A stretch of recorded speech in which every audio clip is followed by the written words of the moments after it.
আসসালামু আলাইকুম। বিশেষ করে যারা এসএসসি পরীক্ষার্থী আছো এবং নবম দশম শ্রেণীতে, তো তাদের একটা গুরুত্বপূর্ণ অংশ হচ্ছে ট্যাগ কোশ্চেন। তো ট্যাগ কোশ্চেনের একটা পার্ট আমি এখানে কতগুলো সেন্টেন্স অ্যাড করে রাখছি বা লিখে রাখছি। তো এখানে দেখাচ্ছি যে কিভাবে ট্যাগ কোশ্চেন করে। যারা একেবারেই নতুন প্রাথমিক অবস্থায় আছে তারা হয়তো ট্যাগ কোশ্চেনগুলো বুঝবে না, যারা কন্টিনিউ কিছু না কিছু করছো তাদের জন্য আজকে এই ক্লাসটা। তো এখানে লিখে রাখছি মাই expectation is getting a plus, অর্থাৎ আমার প্রত্যাশা বা আমার আশা হচ্ছে এ প্লাস পাওয়া। তো একটা জিনিস বুঝো, আমার প্রত্যাশা বা আশা হচ্ছে এ প্লাস পাওয়া। এখানে টার্গেট করা হচ্ছে আমার এ প্লাসটাকে, মানে আমি কর্মজীবনে কি পেতে যাচ্ছি বা কি চাচ্ছি, আমাকে তারা মিন করে নাই। তাহলে মিন করছে আমি কি পেতে যাচ্ছি, তাহলে মাই expectation is getting a plus, আমার প্রত্যাশা হচ্ছে এ প্লাস। এটা টেকনিশনটা কি হবে? কি হবে? Is and it. এখানে সাহায্যকারী ভার্ব কোনটা? ইজ। সাহায্যকারী ভার্ব হচ্ছে এখানে ইজ। এখানে কোথাও কি নট আছে? তাহলে এখানে নটটা বসবে ইজেন্ট। কি হবে? ইজেন্ট। আর যেহেতু প্রত্যাশাকে ইন্ডিকেট করছে এজন্য সাবজেক্টটা কি হবে? ইট। আর শেষে কি হবে? ইন্টারোগেটিভ চিহ্ন।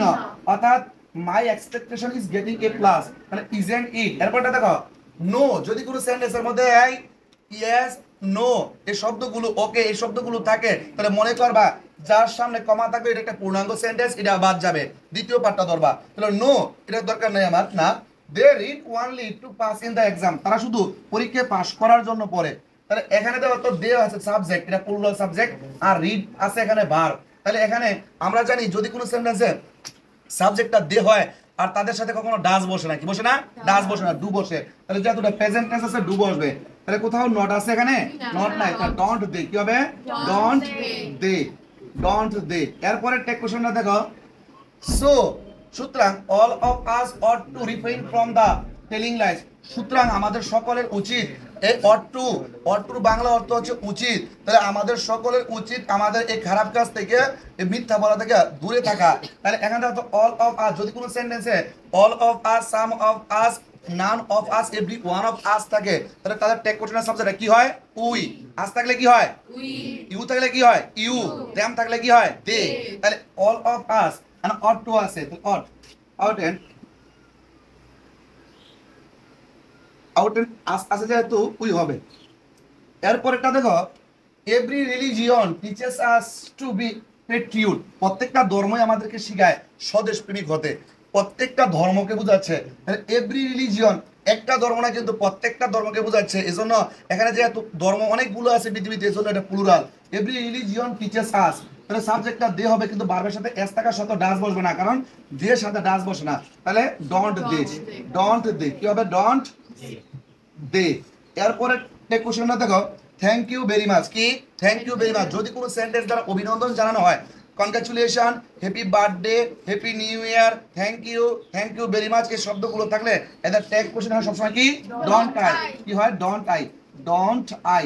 এরপরে ট্যাগ কোশ্চেনটা দেখো আছে, দা বাদার রোজ ইন হিম। যদি কোনো সেন্টেন্সে দা বাদার রোজ, মাদার রোজ, ফাদার রোজ, অর্থাৎ রাইসের পাস্ট টেন্সটা হচ্ছে রোজ, যদি এর শব্দটা থাকে তাদের টেক কোশ্চেনটা কি হয়? Didn't it. কি হয়? Didn't it. Didn't it. Didn't it. এরপর এটা দেখো, ওয়ান লাই বিগেটস 100 লাই, একটা মিথ্যা হাজারো মিথ্যার জন্ম দেয়। কয়টা মিথ্যা? এখন একটা জিনিস বুঝো, এই একটা মিথ্যা জিনিসটাকে ইন্ডিকেট করছে, এর জন্য এটার সাবজেক্টটা ইট হবে। কি হবে? ইট। ওয়ান লাই বিগেটস, একটা মিথ্যা জন্ম দেয় হাজারো, তো তার কে জন্ম দেয়? মিথ্যা। তাহলে এজন্য ডাজেন্ট ইট হবে। কি হবে? ডাজেন্ট ইট। এরপরটা হচ্ছে লেট মি গো দেয়ার। আমরা জানি কোন সেন্টেন্স যদি লেট দিয়ে শুরু হয়, ওইটার সাথে এস বা আস থাকলে টেক করলে কি হয়? Shall we. কি হয়?